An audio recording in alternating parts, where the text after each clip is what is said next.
Look, it's obviously the hardest time of the year right now for people to stay on track with their fitness and their nutrition. It's December. However, the tips and strategies I'm going to go over specifically with how to deal with that in today's video also applies year-round, whether you're going on vacation somewhere or any other holiday throughout the year, or even on a weekend event that you might be going to a restaurant or a friend's birthday, okay? So with that said, let's get into it.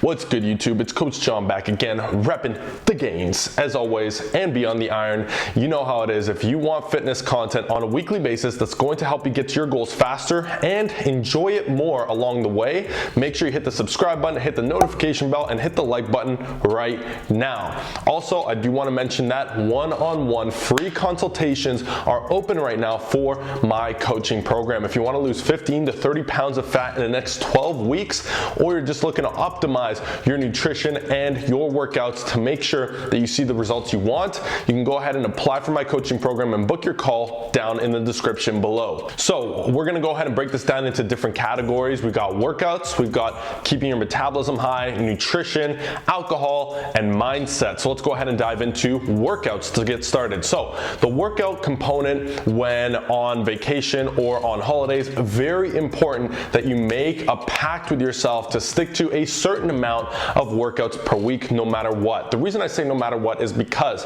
obviously when you're out traveling on vacation, it's difficult to have a steadier routine or at least work out so often, as gym equipment is limited, gyms in general are limited, and so you need to have at least, let's say, 3 days a week to work out. And even here right now, it's snowing outside, and if you live in Canada like I do or anywhere else that's very cold and snows often, it can be difficult to make the trips on certain days because of the snow. It's maybe not worth it sometimes to go to the gym all 5 times of the week, which you usually do. So what I recommend, like I said, is make a pact with yourself. How many days a week are you going to commit to? And I suggest a minimum of 3 times, no matter what. Even if it's snowing outside, even if it's a packed day full of activities, you're going to make the time to get to the gym. And this is very important because you want to stay active. And not only that, but working out gives you that motivation to stay a little bit more on track, a little bit more conscious of your fitness and health throughout the rest of the day. Now, in the case of workout accessibility, like I said, if you're on vacation,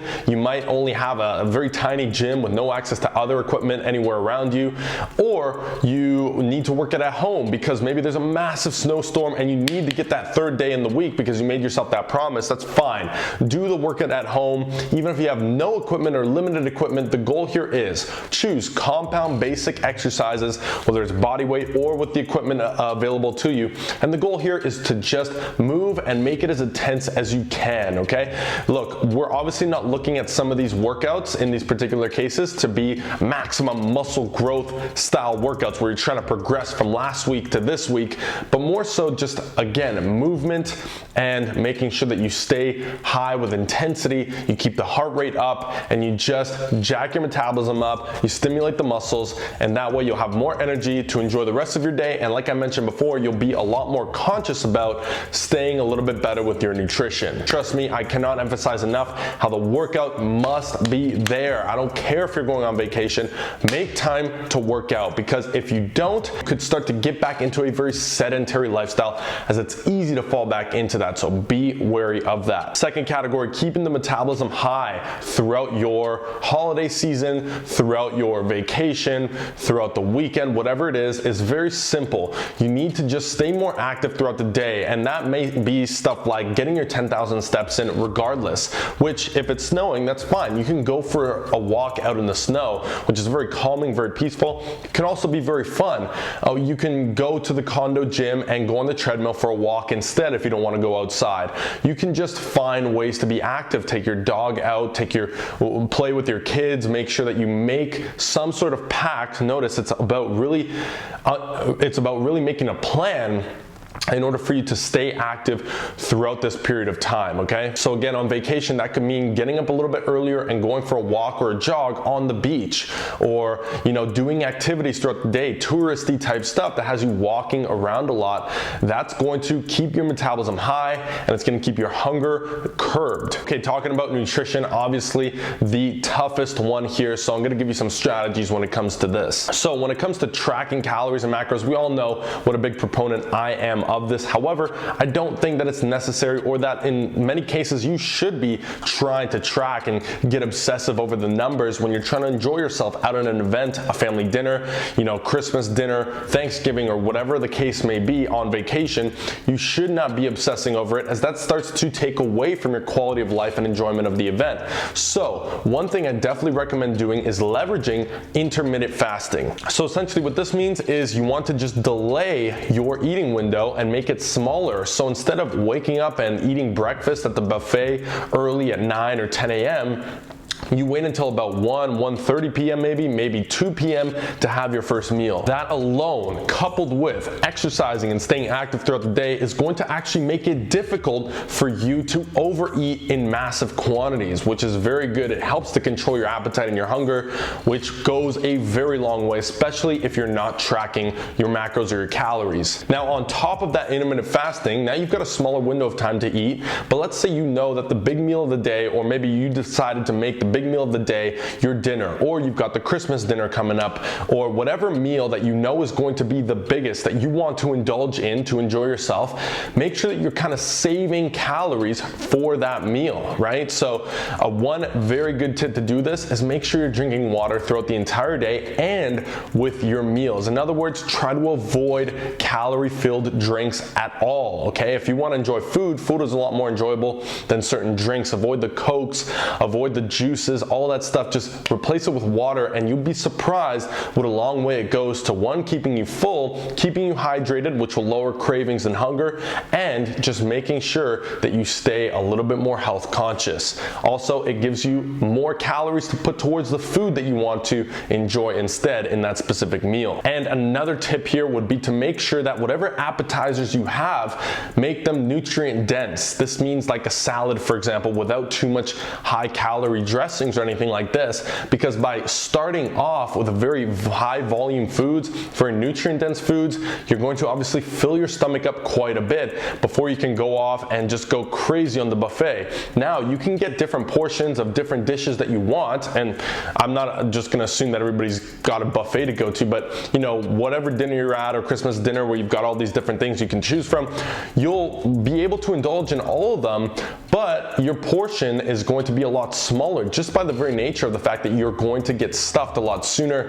You're going to feel a little bit more full. This is a good thing. Again, if you want to keep in mind and stay conscious about your health and fitness, but still enjoy those little pleasures at the dinner table or out on vacation, that's totally fine. But good strategy is simply sub everything with water when it comes to drinking, and try to have some nutrient dense appetizers as well to start off the meal. All right, now alcohol wise, we're talking about alcohol. Now alcohol is it's a tough one, because ultimately you want to try to avoid alcohol as best you can, at least going overboard with the alcohol. Now if you're going to have alcohol, which is fine, you can still see results, just make sure it's in moderation, okay, and you're keeping it to a minimum, because alcohol can be detrimental to, you know, just your overall motivation, let alone the excess calories you're having from it, let alone the you know, the slowing of the metabolism, let alone the haltering of protein synthesis, all these negative things that come with drinking too much alcohol.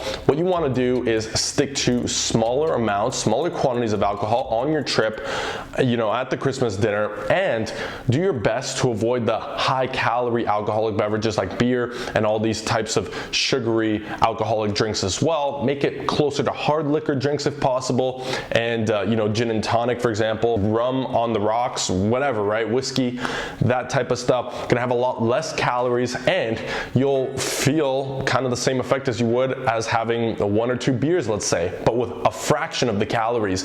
But again, if you do go over, which personally I don't feel that you need to, and if you feel like you need to, that's a bit of an issue on its own, and no judgment by me. I'm just saying it's going to be tough to balance getting hammered with staying on track and staying fit. So if you can control yourself, then sure, you can have some alcohol, just keep it in moderation and keep it lower calories. Last but not least is mentality. I think it's important to touch on the mentality you need to have going into this. Understand that the obsessiveness needs to be let go here, because we don't want to sacrifice our quality of life and enjoyment and the experience of being with our friends and family at this point for obsessing over calories and macros. So you need to understand and be okay with the fact that, look, you may gain 5, you may even gain up to 10 pounds, but a lot of people look at this as all this hard work you've done up till now is ruined. It's not the case, because it takes a very long time for that hard work to be ruined. It does.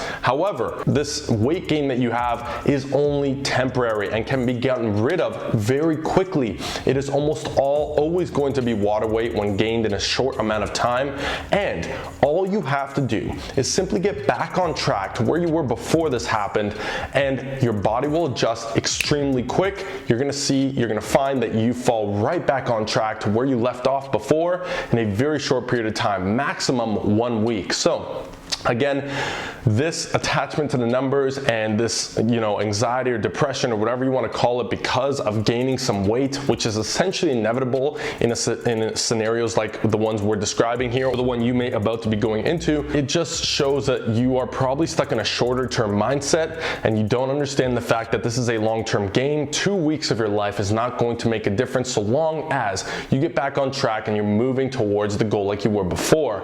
Click on this video right here if you want a little bit more insight as to how to change this mindset and how to approach it so you don't get so attached to the numbers, and so that you understand that, look, I may gain 5, maybe 10 pounds, but you're going to do your best via the methods we talked about: intermittent fasting, staying on track with workouts, being active throughout the day, keeping alcohol to a minimum, being very intuitive with your eating with the high nutrient dense appetizers. These types of tactics that we went over are very powerful. They're what I've used to get through and enjoy hundreds of holidays and events and all that stuff without worrying about my fitness, and any sort of damage control that needs to be done the next day is easily done by just getting back on track. Okay, so understand that mentality wise, you need to accept the fact that you may gain some weight, but just know that it's not a big deal after all, so long as you don't let it create some sort of a self-sabotage to where you go down the wrong path again. So with that said,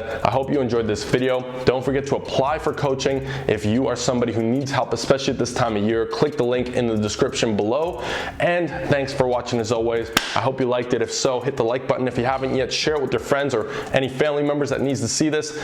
Comment and subscribe so I don't miss you in the next video. All right, that's it. I'm out.